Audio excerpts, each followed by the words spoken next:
Значи следниве 20 до 30 години вие, како човек што се занимава со политика, морате да имате визија каде сакате да се движи вашата држава.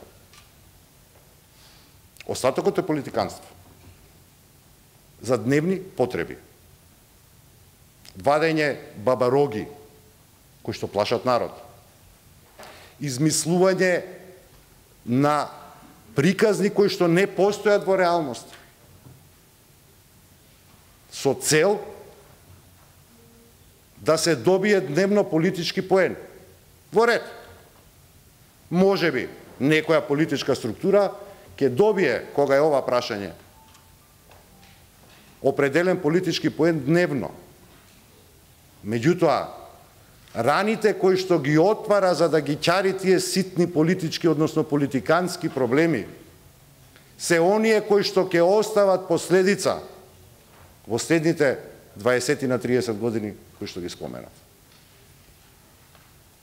Затоа е крајно неодговорно на вака сензитивни теми на македонската јавност да и сервираме лаги како вистина. Затоа што никој никаде не предвидува дека во Берово, во Виница, во Делчево,